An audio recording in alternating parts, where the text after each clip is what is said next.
Let's jump into recruiting. So, Texas, during their bye week, guys, we saw on social media, Sark got in the Sark helicopter with that beautiful SEC logo, the black and orange. By the way, can Texas get a black jersey at some point? That'd be nice.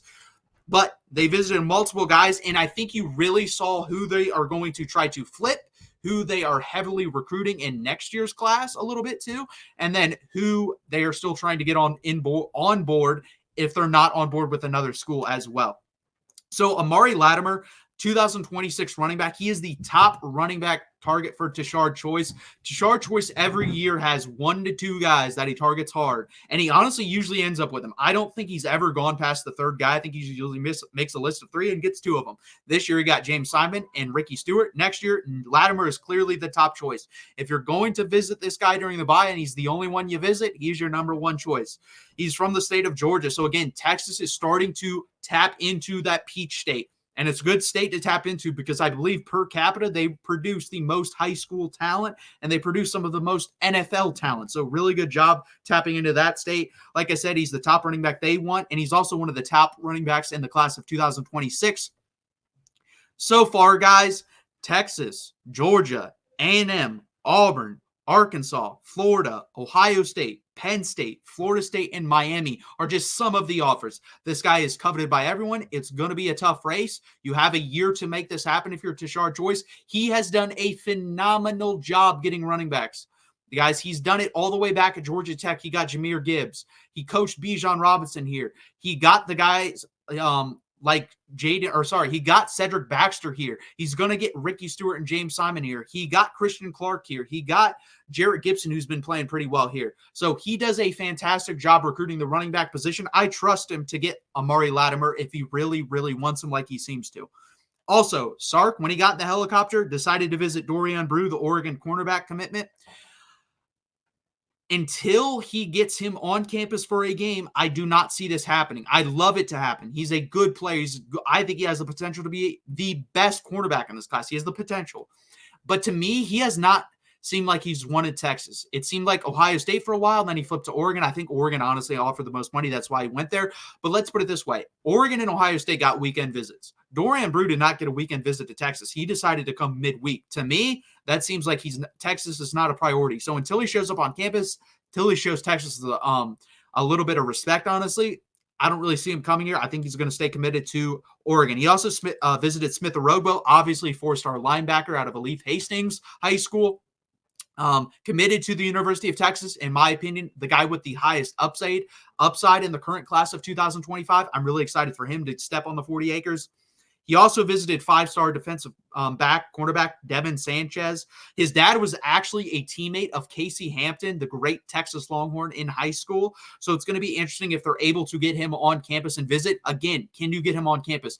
When this staff is able to get someone on campus and they're able to pitch him what they see the future as for that player, they do a pretty damn good job of nailing it and hitting it out of the park. Can they do that? Especially with the ties there. I think that really helps. In my opinion, I try to get Casey Hampton up to Austin for that. A little bit of reconnection there. Help him pitch the University of Texas to his son. I think that would help out a little bit, honestly. So it's going to be interesting if we can get him on campus. They also visited Nick Townsend, again, a Texas commitment. I love that they're visiting guys that are close or in the state of Texas, touching it, keeping in on them, touching in on them, seeing how they're doing, seeing if they're still fully committed to the University of Texas. And I think it's a really cool way to do it. You get in the chopper, you fly in, you make a scene, you make the kid feel special. It's a really smart way to do it. Tanook Hines, who's currently committed to USC, they also visited. They like him more. He's a wide receiver. They like him more as a safety or an athlete. So honestly, if he doesn't want to play safety and if he doesn't want to be like an offensive type weapon or a defensive Swiss Army knife, he's not going to come to Texas. I'm sure USC pitched him at wide receiver, and if he wants to be a wide receiver, he will stay committed to the University of Southern California. We'll see what happens there. But I don't think Texas is fully invested there. I also don't think Tanook Hines is fully invested in Texas, obviously committing to USC. Jonah Williams, the 5-star stud out of Galveston, they went and visited him. That guy is a complete stud. Please go watch the film. Linebacker, safety hybrid. I think he play all over, be a Swiss Army knife on the defensive side of the ball. I think he'd be a lot like Isaiah Simmons was at Clemson. I'm really excited to get him on campus. Again, just keeping in touch, seeing if he is good to go for the University of Texas. Kelshawn Johnson. Guys, I guess it's not looking as good as I thought it was a week ago. He is not a high probability as of this moment, and I think that's honestly understandable. A&M's going to have more playing time. If A&M keeps running the offense like they're doing with Connor Wegman at quarterback, why wouldn't you go there? They're throwing around a little bit more. They're winning. There's a good chance if they continue to win and throw the ball around and you get more playing time, I really don't see the downside of going there. So unless they fall apart, I think he's pretty locked in there. It makes sense. He would be great at Texas because, again, he's more speedster, and we need a speedster along with Jamie French and Khalil Glock in this class. We definitely need a burner on the field. He would fit that, but I don't see it at this point. Malcolm Simpson, the 3-star defensive lineman, has a lot of upside, but he needs to put on weight. He only weighs 252 pounds. He is committed to Nebraska currently. And honestly, guys, I think he would flip to Texas, but I don't know if he has the grades. That is the key concern right now. Does he have the grades to get into the University of Texas? If he doesn't, he's going to stay with Nebraska. If he does, I actually think he flips to Texas, and I think he'd be a nice guy to get. I think this is a guy, honestly, if the scholarship limit didn't get raised from 85 to 120, then Texas probably isn't interested. I think this is a guy you stash for a year or two, pay him decently well to sit on the bench, learn, develop, and then insert him, and he's going to play pretty well. That's the type of guy there. And then Kobe Sellers, the 4-star cornerback that's committed to Texas A&M. Not as high a priority as Dorian Brew or Devin Sanchez or Naeem Alford if they're able to get him at some point on campus.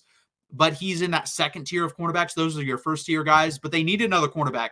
Do they desperately need another cornerback? No, because you're going to have a lot of guys back for next year.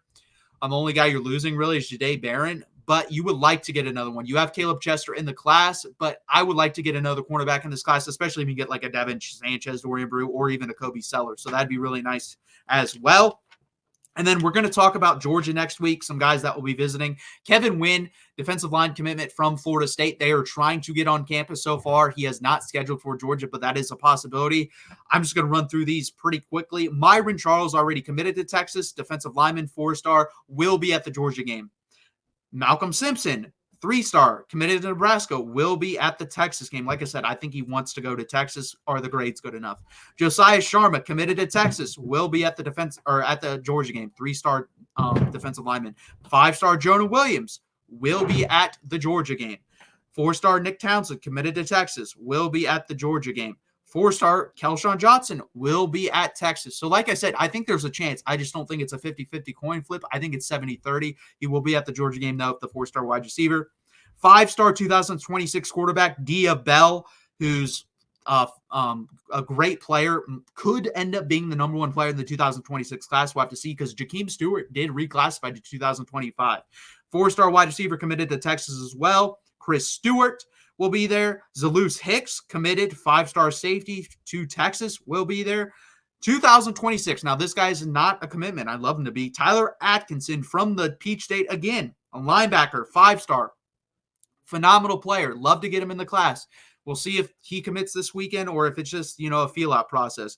Amari Latimer, we already talked about him, 4-star running back, 2026 class, showing up to the Georgia game. Kevin Ford Jr., this guy's a stud from Duncanville. He's a good player. Edge, 4-star, 2026 class. Javion Osborne, 4-star, 2026 class, running back. 4-star, Chris Okapala. I'm not sure how to pronounce the last name, but he's a linebacker from Texas, 2026 class. Tank King, another linebacker, awesome name, 2026 class as well. And then Jalen Lott, 4-star athlete from Texas. James Lott, know the name? That's his, I believe James Lott is his uncle, the former Texas Longhorn great. I believe it's his uncle. He's an athlete. He's a special player. He'll probably end up being a 5-star 2026 class. And then 2027 class, running back, 5-star, Landon Williams Callis will be there for the Georgia game as well. That is just right now, guys. This will change. There's going to be 30 to 50 guys here for that game. It's going to be the biggest recruiting weekend Texas has had in Austin in 15 years. So it's a really exciting time to be a Texas Longhorn, and I'm really excited to talk about the recruiting going forward because it's only going to get better from here, in my opinion.